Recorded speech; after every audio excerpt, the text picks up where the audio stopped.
ஆண்டவராகிய இயேசு கிறிஸ்துவின் நாமத்தில் காலை வாழ்த்துக்கள். இன்றைய மன்னா, கர்த்தருக்கு பிரியமானது இன்னதென்று நீங்கள் சோதித்து பாருங்கள். கனியற்ற அந்தகார கிரியைகளுக்கு உடன்படாமல் அவைகளை கடிந்து கொள்ளுங்கள். எபேசியர் 5:10-11. இன்றைக்கு எது கர்த்தருக்கு பிரியமானதா? கனி கொடுக்கின்ற வாழ்க்கை கர்த்தருக்கு பிரியம். அதுக்கு முந்தின வசனம் சொல்லுது, ஆவியின் கனி சகல நற்குணத்திலும் நீதியிலும் உண்மையிலும் விளங்கும் அப்படின்னு சொல்லப்பட்டிருக்குது. அதை சொல்லிட்டு தான் கர்த்தருக்கு பிரியமானது இன்னதென்று நீங்கள் சோதித்து பாருங்கள். அப்படின்னா கனி கொடுக்கிற ஒரு வாழ்க்கை தான் கர்த்தருக்கு பிரியம்.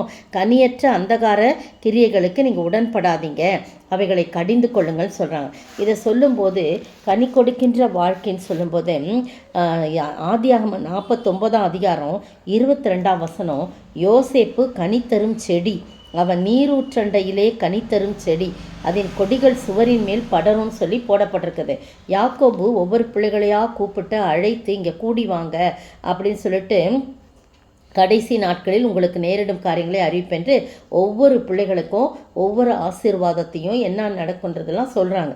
அப்போ யோசேப்பை குறித்து சொல்லும்போது, யோசேப்பு கனித்தரும் செடி, அவன் நீரூற்றண்டையில் கனித்தரும் செடி. பாருங்கள், தண்ணி அருகிலே இருக்கக்கூடிய ஒரு கனித்தரும் செடியாக அவன் காணப்படுறான். அதன் கொடிகள் சுவரின் மேல் படரும்னு சொல்லப்பட்டிருக்கு. சாதாரணமாக ஆண்டவராகிய இயேசு கிறிஸ்து தான் செடி, நாம் கொடிகள் என்று சொல்லப்பட்டிருக்கு.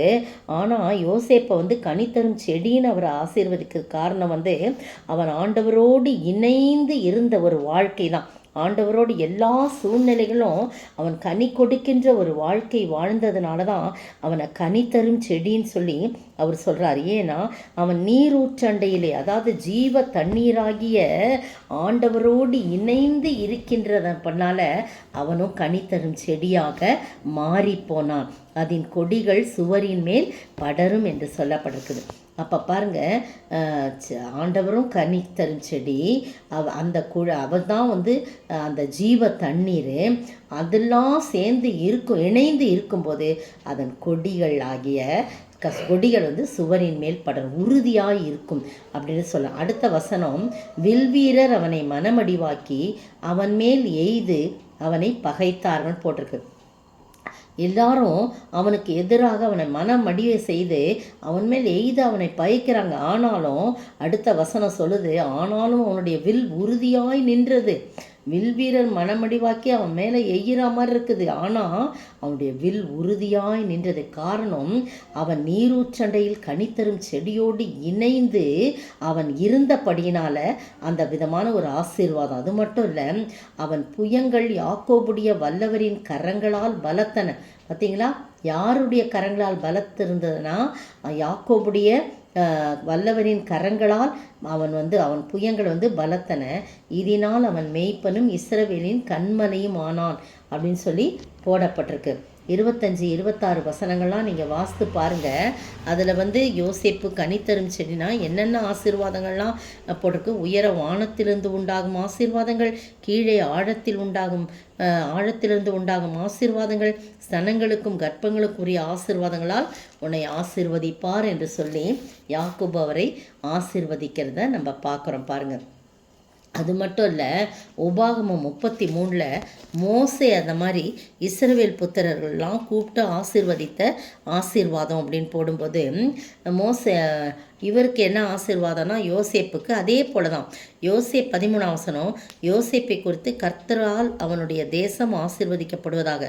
பார்த்தீங்களா, அதுலேயும் போட்டிருக்கு, அவன் வானத்தின் செல்வத்தினாலும் பனியினாலும் ஆழத்துள்ள நீரூற்று. அங்கேயும் அப்படி தான், வானத்தின் ஆசீர்வாதம், கீழே உள்ள ஆசீர்வாதம், பூமியில் உள்ள ஆசீர்வாதம் அப்படின்னு போட்டிருக்கு. சூரியன் பக்குவப்படுத்தும் அருமையான கனிகளாலும் சந்திரன் பக்குவப்படுத்தும் அருமையான பலன்களாலும் ஆதி பர்வதங்களில் உண்டாகும் திரவியங்களினாலும் நித்திய மலைகளின் பிறக்கும் அரும்பொருள்களினாலும் நாடும் அதன் நிறைவும் கொடுக்கும் அருமையான தானியங்களாலும் ஆசீர்வதிக்கப்படுவதாக.